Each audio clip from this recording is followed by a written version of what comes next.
Hey guys, my name is Sabir Bhatti. A very, very warm welcome to another episode of the Sabir Bhatti Show, the place where I interview interesting people with interesting perspectives. My guest today is Hollywood actor Ray Proscia. That's spelled Rayproscia. You can catch Ray on Instagram using his handle, which is at Ray Proscia, and the website, which is rayproscia.com. You may recognize Ray Proscia from his role in the critically acclaimed TV hit series Suits. I can help you. Your feelings of disrespect are internal, and you project them onto the people in front of you. And He played the character of Dr. Stan Lipschitz, a personal therapist to the character of Louis Litt, played by actor Rick Hoffman. I'm going to be here for you. Well, this was a waste of time. Maybe so. Ray Proscia also shared scenes alongside its lead character, Harvey Specter, played of course by the actor Gabriel Macht. I'd be happy to talk with you anytime. Ray Proscia has also starred in the American sitcoms Seinfeld and Third Rock from the Sun, as well as in a number of other TV series, including Imposters and the Amazon original series The Man in the High Castle. But that's not all.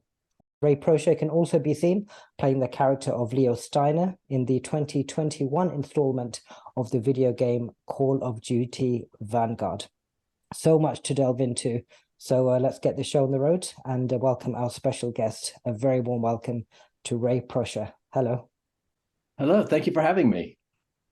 Thank you, Ray, so much for taking the time for this conversation. I've been really looking forward to this all week. And I must say, I'm so excited because I first came across your work, of course, in the TV series Suits, and was so taken aback by your phenomenal performance in that TV series, which I'm sure we're going to be delving into a bit later on.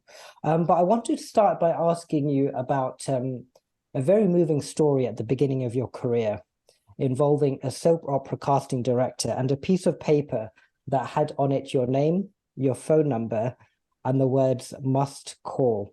I'm intrigued about this story. Could you elaborate on this for us a bit more?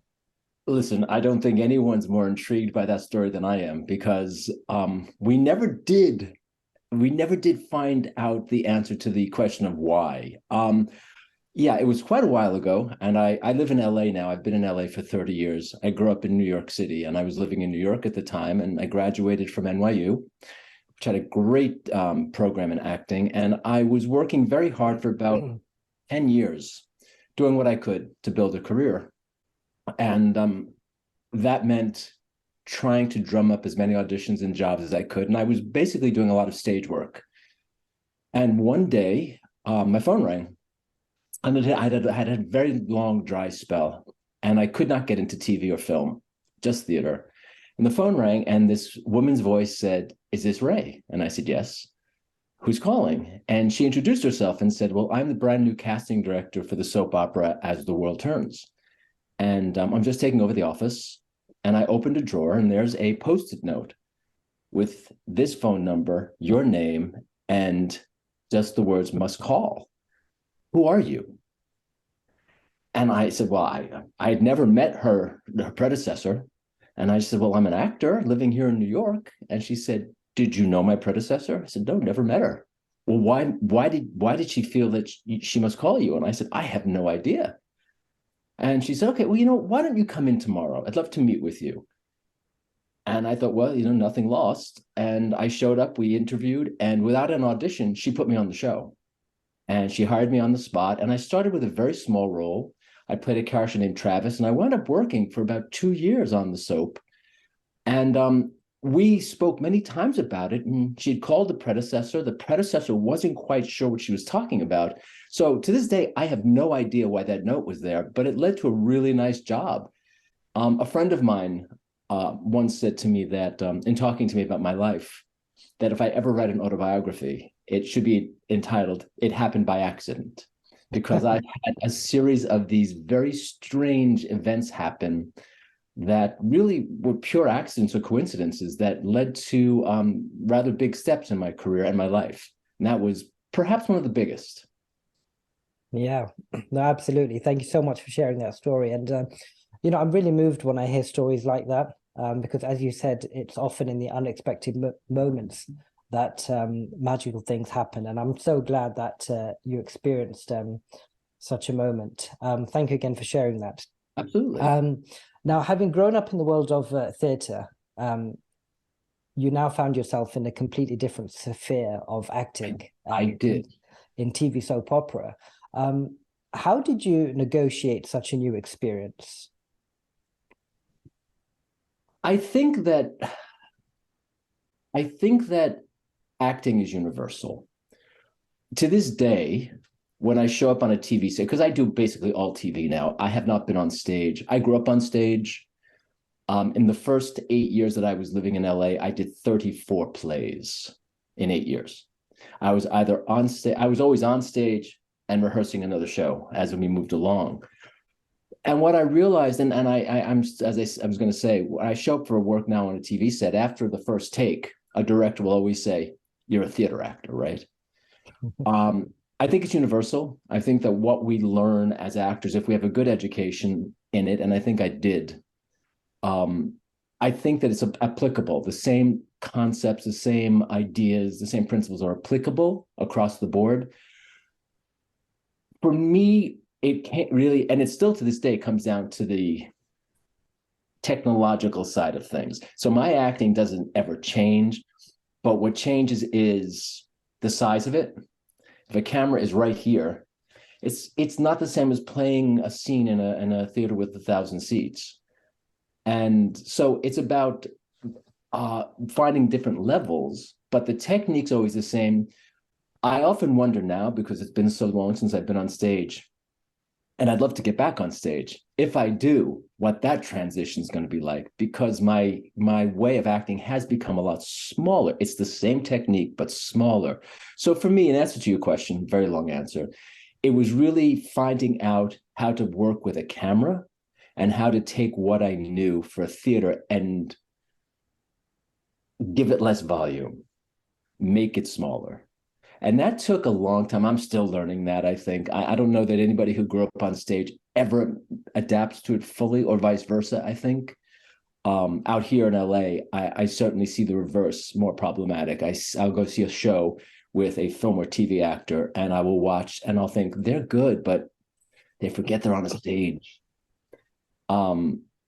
Yeah, so it's applying the same principles, but playing with cameras. Sure. Yeah, I mean, as I mentioned off air shortly before we began, of course, I came across your fabulous work in Suits, and you have, in my opinion, such an amazing ability for presence on screen.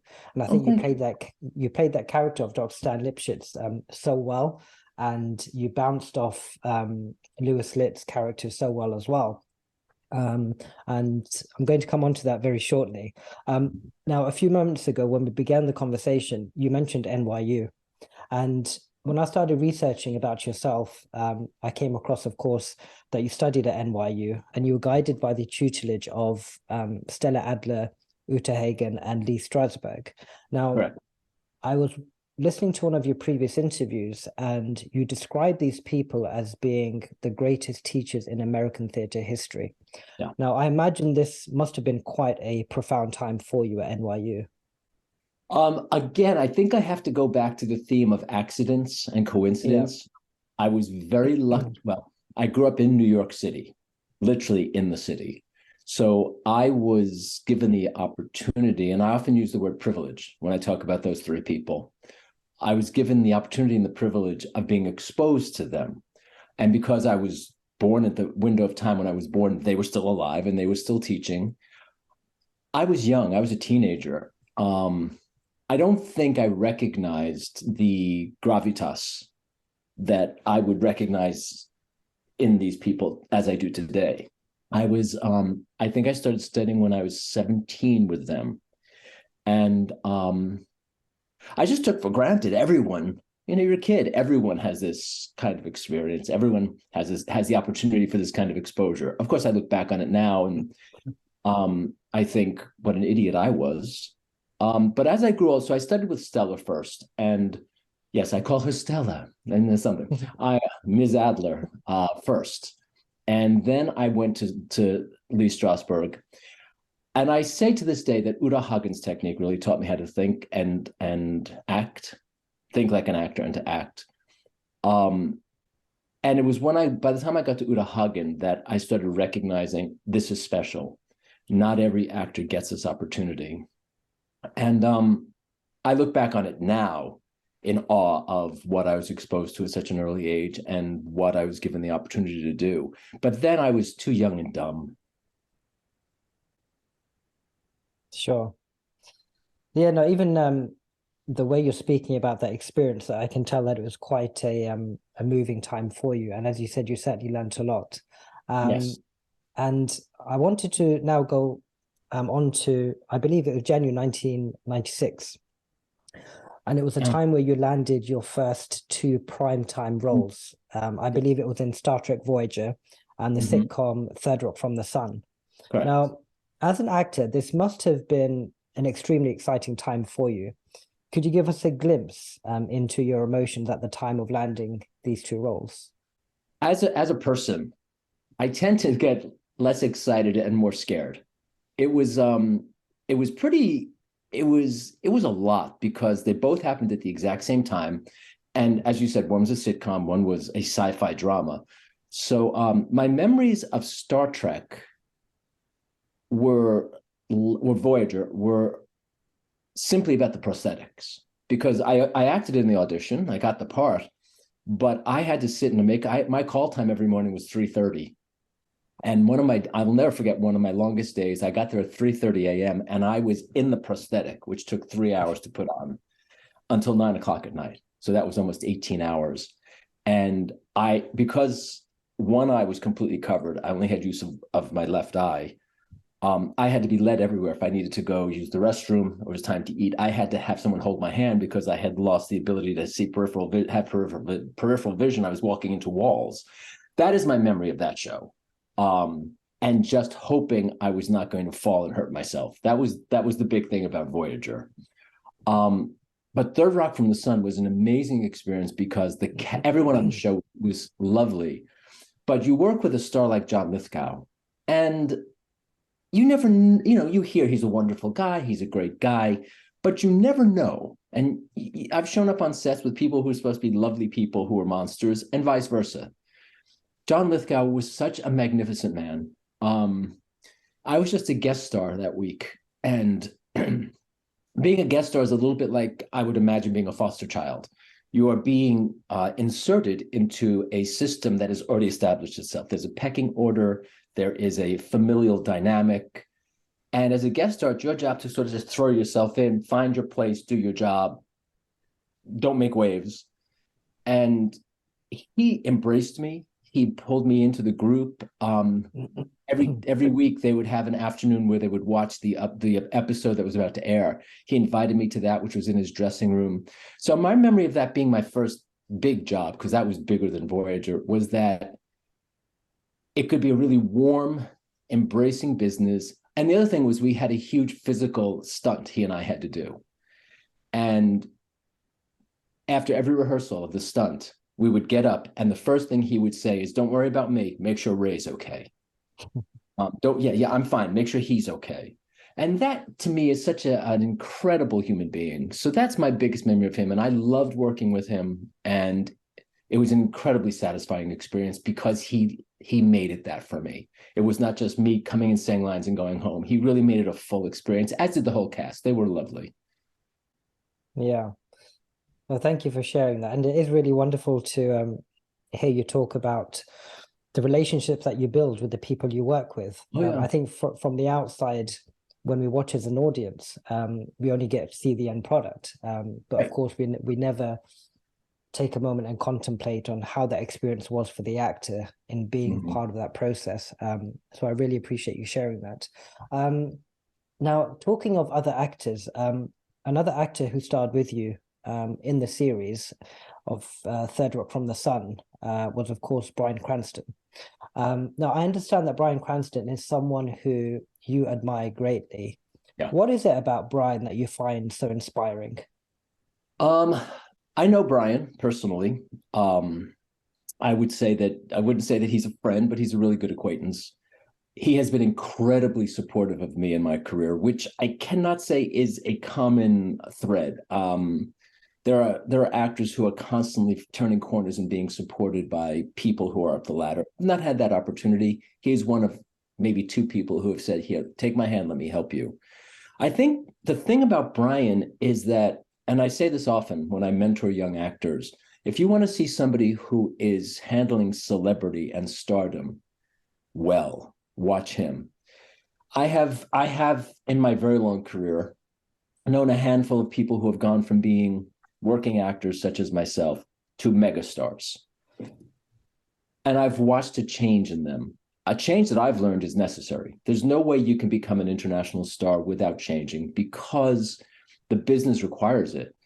Everyone I know who has gone up the ladder to stardom has had to figure out how to cope with stardom, how to cope with the celebrity, how to cope with the constant onslaught of fans, of the need for attention, of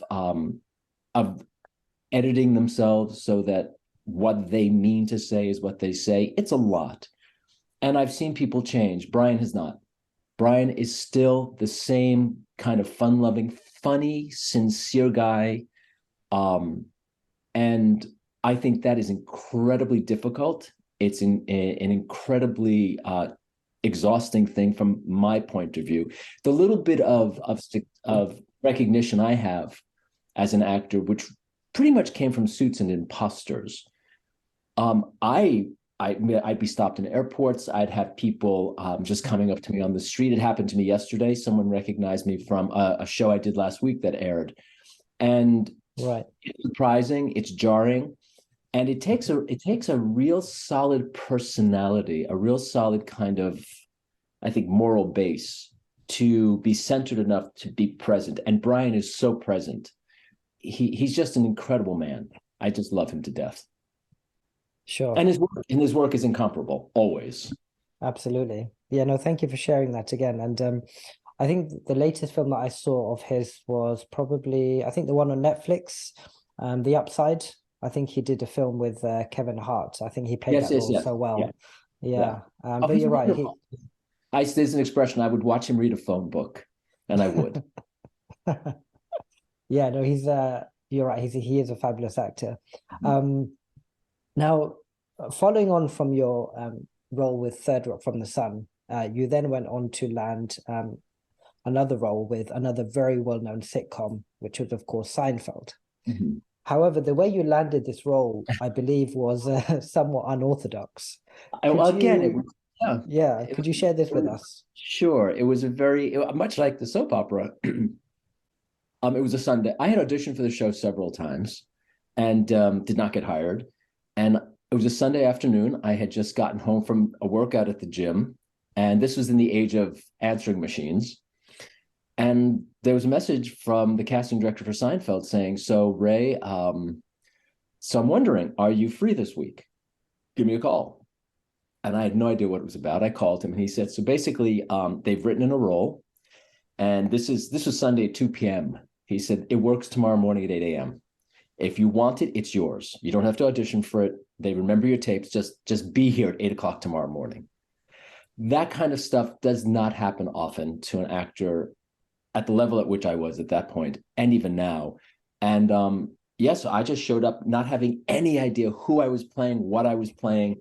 And that was one of those experiences, I as I said earlier, it's a little bit like being a foster child. I showed up, that was more like being a tennis ball, because I showed up and I did not know where to look, where to go. I had no idea who I was. And it was a very interesting experience because it was right at that moment in time when they were deciding if they were going to do an additional season. So the energy was, it's a term I use often. Everything was vibrating at a very high frequency. Tensions were running high because they were deciding, do we add another season? They did not ultimately. But it was one of those purely accidental things that happens in my life. Yeah. And you're right. There certainly seems to be a theme Yes. in your career when it comes to luck and coincidence. And I was just wondering, when we think about luck and coincidence in life and certainly in your career, How much of your acting success would you put down to luck and coincidence versus your hard work? It's funny you should ask that, because a friend of mine who is very spiritual, he's actually, he was just here staying at my home with me, a friend I've had for 40 years. He's working on a series about spirituality and wellness. And we spoke about this very thing. And it was really the first conversation I've had with someone where I recognized that I think manifestation is all well and good. And I certainly think to a certain extent, I perhaps manifested things. I don't like using that word. It seems a bit, out there. But I think that we have that ability, and I think I may have. But the key is that when you manifest something, when something like that happens, you sure as heck better be ready. And so I think it's a combination of, I've always worked since I was a teenager. I've stayed in class. I've stayed on stage. I've worked my craft. I've just been prepared for the phone to ring. So on those odd occasions when something so strange and out of the blue occurred, there was never a moment of, oh my gosh, can I do this? Oh my gosh, I was ready to walk in the door. In case of Seinfeld, it was less than 24 hours later. I was ready to walk in and do what they needed me to do. I had no idea what it was, but I was ready to do it. And I think that's the important thing about a concept such as manifestation, is that you've got to be ready to follow through. It's all well and good to say, I want to lose 20 pounds. But if you don't get up and walk around the block a couple of times and stop eating chocolate, all your manifestation is for naught. Yeah, no, absolutely. And a wonderful explanation there. So thank you so much. Yeah. Now, talking about manifestation and being prepared for when things come your way. And I'm very excited to talk about this next TV series, which was, of course, Suits, which you starred in and did an amazing job playing the character of Dr. Stan Lipschitz. Now, I came across a wonderful article online, actually, where you were interviewed, I believe, for thedigitaljournal.com. And when speaking about your experience in Suits, you said, Suits is the type of experience every actor should get at least once in their career. And I was really intrigued by that quote of yours. Why so? Suits was one of those experiences that I have discovered, not so much through my own life, but through every actor I know, that rarely comes along in an actor's life. It was almost as if everything that was good and wonderful about show business converged into one show. Again, going back to the foster family analogy, I was cast in the show, and there's a lot of pressure on it. It was a hit show. This was the 7th season. And I knew that when I landed, when I was trapped, both literally and figuratively, when I landed, because we filmed in Toronto, I was going to be dealing with Rick Hoffman, his reputation precedes him. He's a very serious actor. He's the real deal. He had a training very similar to mine. He knows what he's doing, and he's serious about what he's doing. So there was a little bit of nervousness about that, but I got there, and I remember walking on the set the first morning for my first scene with Rick, and they were miking us, and I was stage left, he was stage right, and I had not met him yet. And I remember glancing up, and at that point, I had a sound person putting a wire down my shirt and putting the mic in the knot of my tie, and wardrobe was fixing the knot, and makeup was powdering. And Rick was having the same process happen, and he stopped them. And he crossed the stage and hugged me. And he said, "It is so great to meet you. I'm so looking forward to this. This is going to be so much fun." Wow. The entire 3 years I was on the show, that was the entire vibe. In fact, the very last day when they finished my last scene, and it was very bittersweet, I remember saying that Aaron Korsh, who created the show, was directing that episode, and Gabriel Macht was there, Rick was there. And I remember saying that, that kind of experience, that kind of warm, loving family vibe where you look forward to going to set every day, which is not always the case, where you're thrilled to be on set with everybody on the show, behind the camera, in front of the camera. That's rare. And I said to them, that comes from the top. That comes from the creator and the stars and the producers. There was not one person I met or worked with on that show who wasn't wonderful. And the experience really widened for me because by the second season, I could say to them, hey, I've got an idea. What if Lipschitz does this? Or what if Lewis does this and Lipschitz responds accordingly? And they listened. And I would say a good half dozen of my ideas got implemented in the show. When I got the part, and as is always the case when I arrived, I did not know it would be more than one episode. There was no guarantee, there was no promise. And I remember going to wardrobe and having a meeting with production and saying, how do you see this guy? I mean, do you want to have a backstory for him? Is there something in the creation of the character that I don't know about? And they basically said, take the ball and run with it. Let's see what you come up with. You were right. And for the entire 3 seasons, I do need someone who isn't. I literally had carte blanche. I did everything that I felt Lipschitz would do and be. And it was amazing. And that is rare in this business. Yeah, no, just as you were describing that, I thought to myself, wow, as much as you probably enjoyed that experience, I imagine you must have experienced an element of pressure as well. Would that be right? When someone says to you, just go and run with it, did you feel an element of pressure? Not at all? That's the opposite. Oh, when wow, someone says just go and create, yeah. Again, that's the going back to the whole idea of manifestation and being ready. Yeah. Is that when they said that to me, it was like I was being served this wonderful meal and being told, dive in. No, that was not pressure. What was pressure was showing up the first day. I say this to friends all the time. I have a lot of friends in New York who are completely theater people.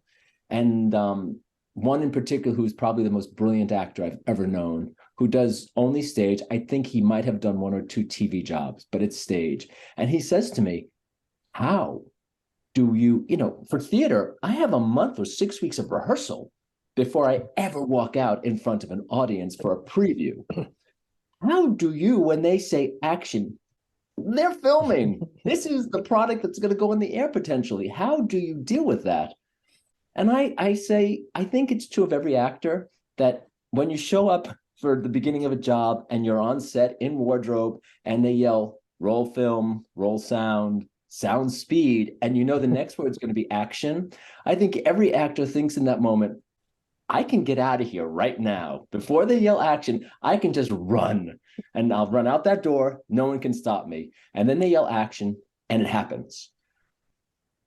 Knowing that they wanted Lipschitz to be something and that there was the potential, as it turned out, to be on the show for 3 seasons, knowing that that was a possibility, that was where I was working to stay controlled. That's where the pressure came in, hoping that what I was creating was going to be in line with what they were thinking, what Rick was hoping to work with. Because a lot of the dynamic that happened there had to do with Rick being able to work opposite me. And by that, I mean not as a talent or not as capability, but rather that my performance as Lipschitz was going to benefit Lewis, his character, that it was going to feed him, give him something to work with. So that's where the pressure came in, just hoping. And it's a little bit like diving headfirst into a cold pool. You just go, I got this, and you dive in. And as I said, the minute they yell action and you start moving your mouth, then it's cool. But that pressure moment was pretty intense. Awesome. And something that you mentioned a few moments ago, you told the story of when both yourself and Rick Hoffman were getting mic'd up and makeup, and he came over to you to greet you. You also mentioned that a lot of the times that doesn't happen. Oh, no. So I find that quite intriguing. So when you go into a set, is it often the case that you start acting a scene with another actor, yet you've never met them or had a chat with them before? Yes. Is that quite normal? Correct. Oh, wow. So not even in an informal chat just before you begin, you just literally go straight in? No. I recently did a show where I had to have a fight with the lead of the show. Wow. And okay. This person walked in for rehearsal. We sat opposite each other at the table. We just ran the lines. Yeah. They said, okay, we got up, we got touched up, we came back, camera started rolling, and we did the scene. There was never an introduction. I mean, I know this person's reputation, but I don't know them. And you just throw yourself in and you do it. And again, I go back to the analogy of the foster family. It's a little bit the same thing. It's my job also I have every streaming platform. I have every network because it's my job to know the feel of every show. So if I know I'm going in tomorrow for a show, let's say the X-Files were still on TV and I were going in for the X-Files, I would sit down today and watch a few episodes and make sure I was comfortable with that style. For Suits, for example, I didn't need to prep for the audition because I was a fan of Suits. So I was watching and I knew who Lewis was and I knew how Rick acted. But when I got that audition, I sat down and watched the pilot again and then watched a couple of much more recent episodes because I wanted to make sure that I was in the zone. And so as a professional, I show up for a job, I should do that so that when I do hit the ground, if I don't have a moment to really one-on-one time with the star or the person I'm working with, that I at least have a feel for who they are. Yeah. But it's much more common that you just show up, you do your work and you go home. And you're lucky if you say goodbye. Yeah, and I find that really remarkable, actually. I would never have guessed that is how it actually happens. But just testament to you guys as actors that you're able to come onto set and just turn it on and work your magic. So I really appreciate you sharing that insight for us. Now, staying with Suits, I have to ask you about your wonderful German accent with Dr. Stan Lipschitz. Now, I was fascinated to learn that you're professionally trained in, I believe, 14 accents. Is that correct? Yeah, I think it's 14, yes. 14. I'd have to count. It's either 12 or 14. Okay, that's pretty awesome. And I've heard of other actors training in perhaps a handful of accents, but to hear that you've trained in so many was quite astonishing. What would you say drew you to learning so many accents? I'm going to say those words that I say over and over again. It was an accent. Right. As I said earlier, I grew up in New York, and unbeknownst to me, at 17 years old, I had a very thick New York accent. And I mean, let's honestly, between you and I are speaking, which one of us has the accent? If I'm in Liverpool, I have the accent. You're here, you have the accent. So I wasn't aware that I had an accent. And I was studying and working very hard at my craft, and I started auditioning for as many things as I could. And I've always prided myself on being an actor who does not think I'm wonderful all the time. I have a fairly strong handle on when I'm good and when I'm terrible. But I was doing auditions, and for the most part, I thought I was doing a good job, but I wasn't getting cast. And I went to an audition at a theater, an off-Broadway theater on 21st Street in Manhattan. And the audition went really well. And as is always the case, there was the writer, the casting director, the producer, the director, some people. And I finished my audition, and there was this really long pause. And they huddled and started speaking. And I remember thinking, oh, this is a good sign. I'm not being dismissed immediately. And then I got dismissed immediately. And I left the theater thinking that was really odd. What was that about? And I was walking toward the subway, and I heard my name called, and I turned around. It was the casting director. And she came up to me and said, listen, I have to tell you that was the best audition we've seen all day, but we can't cast you.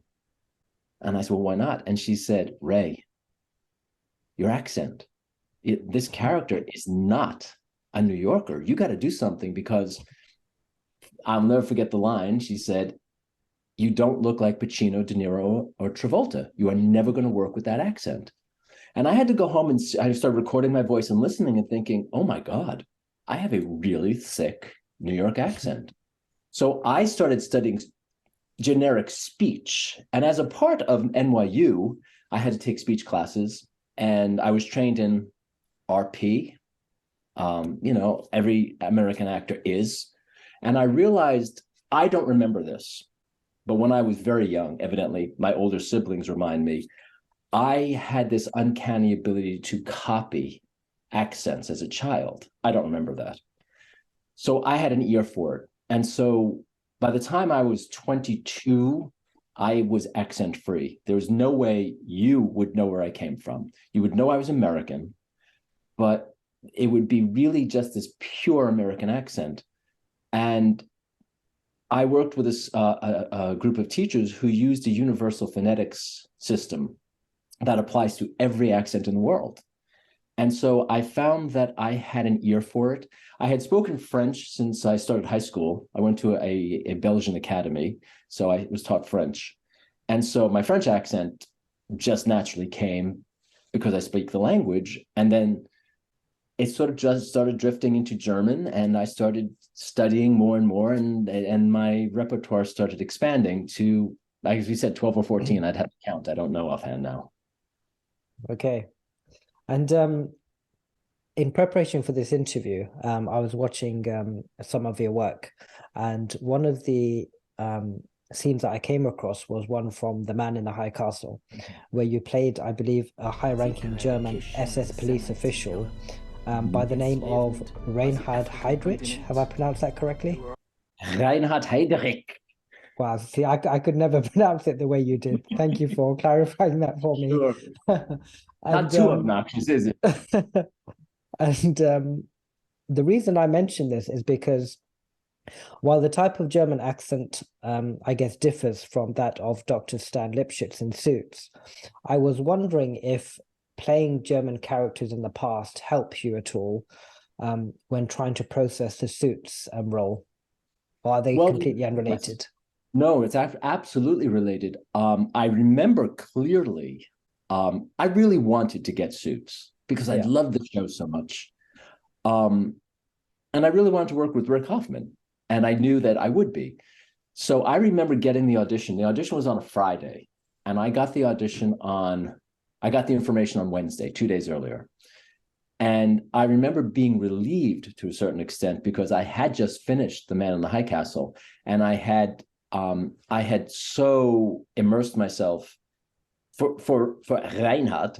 I had immersed myself in everything German, and I take German classes. I speak German, so I study weekly. I have a teacher, so I immersed myself in upping the number of classes I was doing. I was watching more German films, reading German articles, and I had just come out of Man in the High Castle. So that part of worrying about Lipschitz, I was able to go, okay, that's the character's background and his accent, I don't have to worry about. I can just focus purely on the acting. So it came in very handy.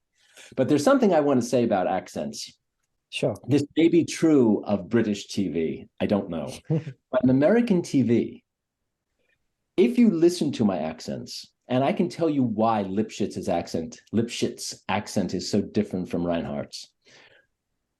If I do a take, usually if I show up on set, the first thing that happens for a scene is you do a master, which is the whole set. It's a wide shot. And then you go into smaller shots, tighter shots. Every job I've had, except for one, every job after the second master shot, the director will say, I need you to cut that accent in half. So I will show up with a very strong German accent, and they will come and say, no, we need you to cut that in half. And then later in the day, they will come back and say, we need you to pull it back even more. American TV constantly requests that I dumb down accents. So even when I'm watching the product, I think, what the heck happened there? I did a show once where I was playing a French lawyer. And on my first day, one of the atmosphere performers who was French came up to me and started speaking French to me. And as I said, I speak French. And the moment I started speaking French, she went, wait a minute, I thought you were from Paris. You're American. And I said, I am. She complimented my accent. On the last day, she came up to me and said, you sound Quebecois. What happened? And I said, they keep requesting that I shuffle. By the time I had reached the point of doing Lipschitz, I had developed a system for myself. And so now, when I do a character that has an accent, what I say to myself is, yes, Lipschitz was born in Germany, but his parents went to England. Lipschitz went to Eton and Oxford. And so now when he speaks English, it's a combination of a British overlay on a German accent. And if you'll notice, by the time I did Lipschitz, I was using what they call the middle A. So Lipschitz would say things like "os" and "glass," versus a real German would say, that is a nice glass. I would have Lipschitz say "glass." And right, okay. that is something that works for American TV. So now when I'm cast with an accent, I make sure I go in with this merging of British and whatever the native accent would be. And that works for American TV. It's not perfect by any means. It's not a pure German accent, which I can do. I do a Berlin accent. That's what I'm trained in. But it works for the job. Yeah. No, honestly, I just want to say again, you did such an amazing job with that character. And when I saw you for the first time in Suits, I would have never guessed that you were an American actor. I immediately assumed that you were a German actor. And it was only when I started delving into your story a bit more, I realized that, in fact, you had such a skill with many accents. So really well done with that. You did an amazing job. The training in accents has given me a career. It's really made my career for me. Yeah, no, that's really nice to hear. And yeah, again, just a fabulous job. And it was just so entertaining. I actually remember watching the series for the first time with my two younger brothers and my father. They introduced me to Suits because they fell in love with it. And they said, you've got to watch this series, has some amazing characters. And I watched the first few series. And then by the time I'd got onto like 6, 7, they stopped watching it. So I was the only one in the family continuing watching the show. And that's when I, of course, came across new characters such as yourself. So yeah, thank you for entertaining me. You did a really you did a great job. Thank you. I mean, I'm so appreciative of your support. I thank you so much. No, not at all. And to this day, actually, it's probably one of my favorite series. Oh, good. And every now and then, sometimes I go back to it if I'm in the mood for it. And especially now in the last 10 days in preparation for your interview, because I've been watching a lot of clips online of Suits again. I keep getting these triggers on YouTube to watch them. So that's been it's been a bit nostalgic, which has been nice. I miss them all. I miss the experience. I miss the people. So it's been 3 years and I miss them all still terribly. Yeah, it is such a shame that it had to end, but I guess the show felt that it couldn't really go much more than it had done already. I had never asked why it was ending and no one offered it up. So I have no idea why it ended. It might have been the network.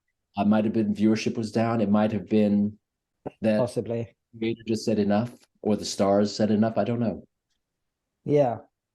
But yeah, no, for sure. As I said, it was certainly entertaining, the entire series. I want to stick with Suits just for a few more minutes, if you don't mind, because you mentioned playing alongside Rick Hoffman. Of course, he played Louis Litt. Now, the on-screen chemistry, as I mentioned earlier, between both yourselves was stunning, in my opinion. When you're acting scenes with an actor like Rick Hoffman, do you ever know in the back of your mind, or do you ever think to yourself, okay, this is really good chemistry here? Or are you just so focused on playing out the scenes? I think I might have answered that question differently before Suits. Right. The Suits experience was very unique because, as I said, Rick and I come from very similar backgrounds as far as training and our take on acting. And what happened was when I showed up on the set that day, the first season, off camera, we almost very organically continued the relationship that Lipschitz and Lewis had on camera. And I remember at the end of the first season, Rick and I had gotten close, and he said to me at one point, I don't know anything about you. I went to therapy, and one of the principles of therapy, I went to a Freudian therapist. One of the principles was that I should know nothing about my therapist. That when I left, I remember my therapist saying in the first session, when we're done, you should know no more about me than you do right now, because this isn't about me. And so I quite unintentionally took over that part of the relationship, and Rick continued staying in almost, and we didn't do it deliberately, but he was still very patient and I was still very doctor. And so I think that the relationship that you see on screen was so organic because we were carrying it off screen. And then when we realized we were doing it, we both laughed and went, oh my God, we're such actors that we would do that. And then I adore him. And then we got to know each other really well. And season 2, this is my second season on the show, is very different. I started sharing, we talked, and he got to know about my life, and we continued along. But I think it was just a very organic, seamless transfer of who we were right on camera. And again, he and production allowed me to just be me and to bring on screen what I felt was right for the role. And so that helped tremendously. And he was so easy to work with. I adore him. He was so wonderful that it was not hard to, I think, create magic. And I agree. I think Lipschitz and Lewis were magic. Yeah. No, the chemistry, as I said, was phenomenal. I've always wanted to ask this of an actor, but I've never had the opportunity. And I'd love to ask you this.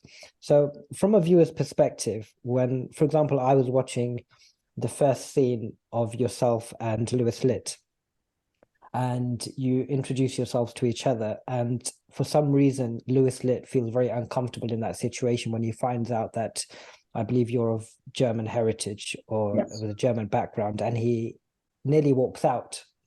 And I remember just bursting out in laughter simply because of his reaction, and how flippant he is as a character sometimes. As an actor, when you're on the receiving end of such a wonderful performance, is it difficult not to laugh in those scenes? Is that a silly question? Do you see where I'm coming from? No, From a viewer's really perspective. I remember that scene really well. That was easy because it was scripted. So I was anticipating it. There are moments when it's not scripted, when it's not expected, like when he would pull a Louis Litt moment that I wasn't on paper, that he had just created. That would be hilarious. Okay. But in that instance, I knew what he was going to say. I knew there would be some comical reaction, so I was prepared for it. But sometimes it can be very difficult, where you just find yourself incapable of stopping the laughter. Yeah, sometimes it just happens. It just happens, sure. Yeah, it just happens. And sometimes the entire set can't stop laughing. And that can go on for 10 minutes. Did that happen sometimes on Suits? Oh, yeah, absolutely. Rick is hilariously funny. Rick is so much like Lewis and Rick is like Lewis in the last few seasons, this really warm, loving, very talented, funny guy who has that same kind of frenetic energy. Yeah. And it goes without saying he's going to do and say funny things. Yeah, no, absolutely. Now, of course, staying with Suits again, as I mentioned in the introduction when we began, you shared scenes with the series lead character, Harvey Specter, played, of course, by Gabriel Macht. Now, the character of Harvey Specter is, of course, very different to that of Louis Litt.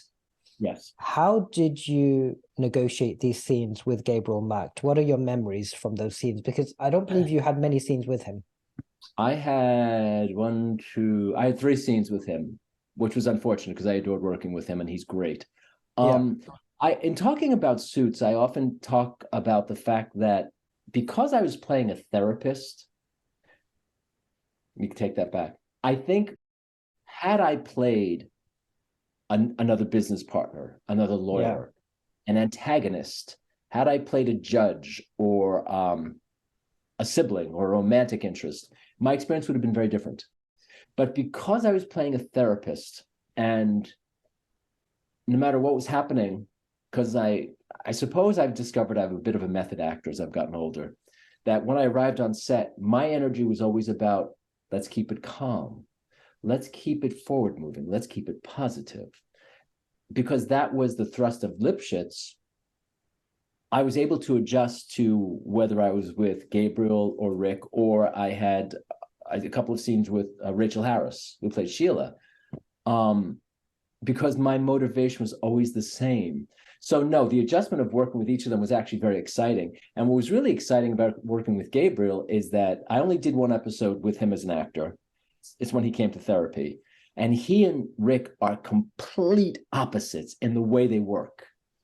And so because I was playing a therapist, it made sense for me just to basically allow him allow Gabriel's way of working and his method to simply run the show, because that's what a therapist would do. And so it was very easy. Again, if I were playing a different kind of role, it might not have been that kind of an easy adjustment. But and I loved working with Gabriel. He directed me in 2 episodes, great director. And I did the 1 episode with him as an actor, and he was really inspiring to watch. His work was so specific and so clear. I really liked it. Sure. You know, I remember those scenes very well, between yourself and Harvey Specter's character.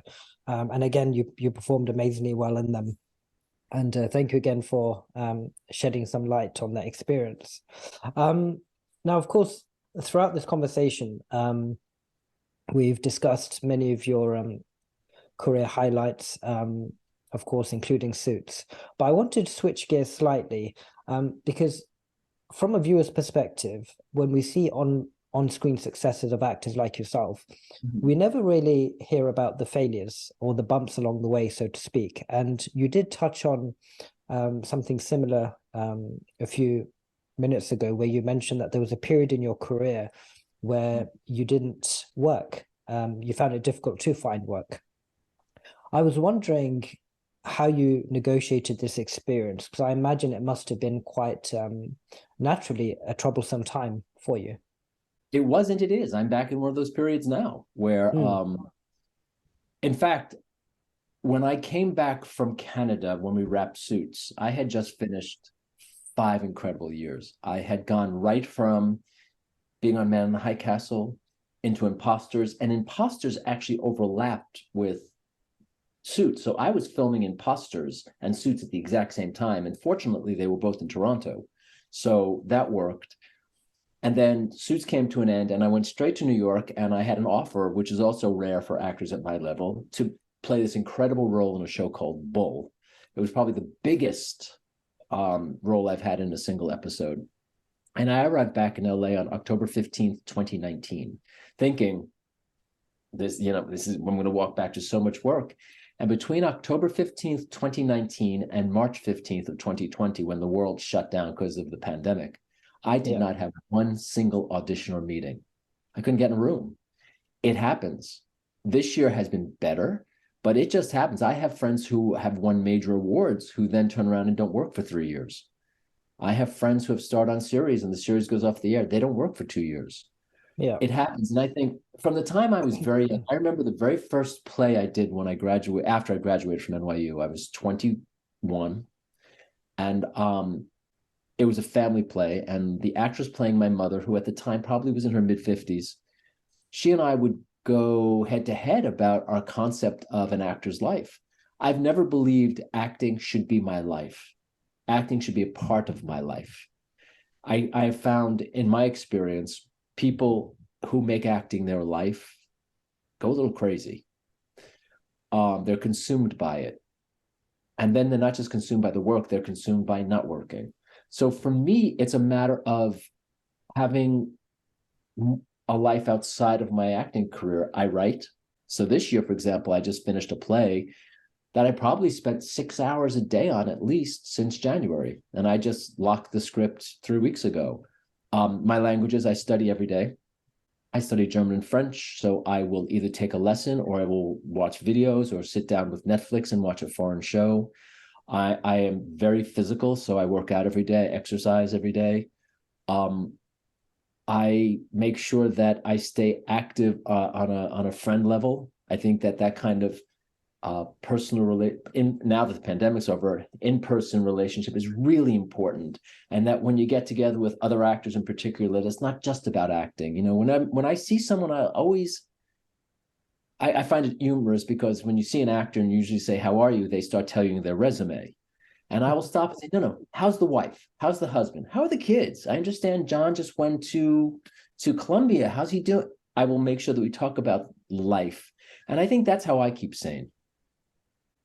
Sure. And this project that you just mentioned, you said you were writing a play. Yes. I'd be really interested to know, so once you complete a script for a play that you've written, what is the process then of transferring that onto the stage? Are there partners that you have to find to do that, stage partners or theatre partners? It depends on the level at which you want to produce it. I don't know what the theater scene in England. I don't know how theater works in Great Britain, but the US, there are different levels of contracts. I could easily find a small theater company and say, here's this play. Would you like to do it? Take it, go. And then they would probably do it in a very small black box theater with a very low budget, and it would run for a few weeks. No one will see it. Right. And then it's rungs of a ladder. At this point, what I'm doing is I'm looking for a literary agent who will take it and represent it on a higher level. Okay. A friend of mine who's a very successful producer and writer has sent it off to some producers. I've submitted it to some of the biggest theater companies in New York. It's a play that should probably be produced in New York. Not necessarily. So that's what I've been doing since I locked the script. I've been sending it off to these people who have much more power than I do. Interesting. Well, I wish you the best of luck with that. Are you able to give us an insight into what the play's about, or is the timing just not right at the moment? Timing's just not right at the moment. Okay. No, I completely understand. It is based on experiences from my life, and it's a very dark comedy, which is how I view life. Life is just one big dark comedy, isn't it? Indeed. No, interesting. I'll certainly keep an eye out for that. I hope it translates onto the stage for you. I hope it works out. Now, before we wrap up, Ray, I was intrigued to know that you played the character of Leo Steiner in, I believe it was a 2021 installment of Call of Duty Vanguard. Yes. Now, that's quite different, of course, to all the other types of work you've done before. What was that experience like for you, playing a character in a video game? I loved working with the director. He was amazing. Yeah. And he made it really bearable, because what I learned very quickly was I was not cut out for it. I think there are certain things, for example, looping. You know what looping is, right? I don't know. Okay, looping is, for example, I'll do a show, and they'll realize, oh, in the scene between Lewis and Rick, and then Lipschitz, you can't hear Ray's line, or Ray mumbled the line. Right, I have to go into a sound booth, and I have to match my words to my mouth movement. There are people who are so good at that, it's second nature. I am not one of them. I don't like it. I'm not good at it. And if I can avoid it at all costs, I do. Call of Duty was 2 days of motion capture, which means I'm in the tight spandex suit with the balls all over me and the headgear with the camera hanging down. Talk about having to adjust to a new style of acting. You've got a camera literally sitting a foot from your face. And in my case, it was very physical. I had to fall. I had to figure out how to fall on my face at the same time not hitting the camera. So I've also had this theme that runs through my career where producers and directors think, oh, he can do that stunt. I don't know why they think it. I just did a show where the stuntman sat watching me the entire time because they said, oh, he can do the stunt. Just do it. This way it'll save us the problem of editing. And so the stuntman watched me do the stunt, which I'm fine to do if he's being paid. I don't ever want to do a stunt and make a stuntman lose a day's pay. So he was there. I was fine. He was fine with it. With Call of Duty, it was just stunt after stunt after stunt with all of this gear on. That was okay. But when I got into the booth to do the dubbing and the looping, I had to do 680 lines. Wow. Yeah, it took us 4 days. And again, I'm not good at it and I don't like doing it. So it was a bit torturous. And what made it palatable was that the director was amazing. And I loved working with him, and I would work with him again. But if I never do another video game, it's okay. It's okay. So you wouldn't do another one if the opportunity came your way? I've also dubbed, which is doing the American voice on a film. Yeah. Would I do it? I probably, and I'm going to say no to a job. There's my New York for you. I'm going to say no to a job. But I'm just not good at it. It's nothing to do with the product. It's like, it's saying I don't do it well. Yeah. I don't love doing it. Oh, well, I'll just do it for money. I don't like going through my life that way. And I'm fortunate not to have to. Yeah. No, fair enough. That's fair. Ray, there was another very interesting quote that I came across. And I wanted to ask this question as one of the last questions, because if there are any budding actors out there who are watching and listening to this conversation with you, they may be looking for words of inspiration for their own journeys in their acting careers. And something that you said that I found really profound, you said, it's not about finding your niche, be open to your niche finding you. Could you perhaps just spend a minute or two just elaborating on that for us, if you wouldn't mind? I used to mentor new actors.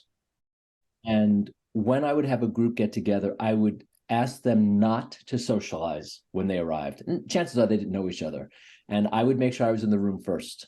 And they would sit, and I would tell them not to speak to each other, not to introduce themselves, say nothing. And the first thing I would do is play a game that I've called the essence game. In your case, I would say, okay, everyone look at him and give me 3 adjectives that would describe him or her. And 99% of the time, the actor who was receiving these adjectives would be shocked at how the world perceived them. I say let your niche find you because unless you're very lucky in this business, not a huge percentage are, where they are able to take who they are and turn that into their career. Quite often, how people perceive themselves is so off base or so not the way the business perceives them that they've got to be open and flexible enough to say, okay, I had a friend who saw herself as the beautiful leading lady. She wasn't. She was the quirky, odd sidekick, and she refused to ever see herself that way. And it led to a very unhappy, unsuccessful career. In my case, I always thought I was going to come out here and do TV and be in sitcoms, and I'd make a name for myself by being the weird kind of best friend or the guy who worked in the office with you. I never expected my career to take the turn of going down the line of drama and playing so many awful roles. But I had one audition once where I went in to audition for a British character, a British librarian, and I put on the bow tie and the vest and the jacket, and I went in with my British accent.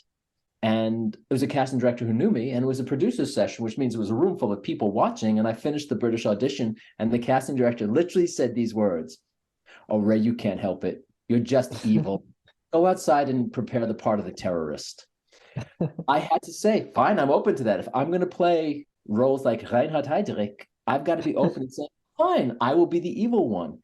And I think that in most actors' careers, their niche does find them, and we have to be willing to embrace it and just say, yep, I'm going to go with that. Yeah. No, absolutely. Thank you so much for your words of wisdom. And Ray, honestly, from the bottom of my heart, this has been an amazing conversation for me. I've learned so much about you, about your craft. And as I said, after watching you for the first time in Suits, to have this conversation with you in person really means the world to me. And thank you. To thank you from the bottom of my heart for taking the time. I really appreciate it. Absolutely. It was a wonderful interview. Thank you for doing all your research. Yeah, no, not at all. That's part of this role that I really enjoy, especially when it's an actor that I admire and someone I look up to on screen. For me, it doesn't feel like work when I'm researching, because it's someone who, as I said, I really appreciate and admire their performances. So it's very easy to research them, if that makes sense. So thank you once again. It was great meeting you.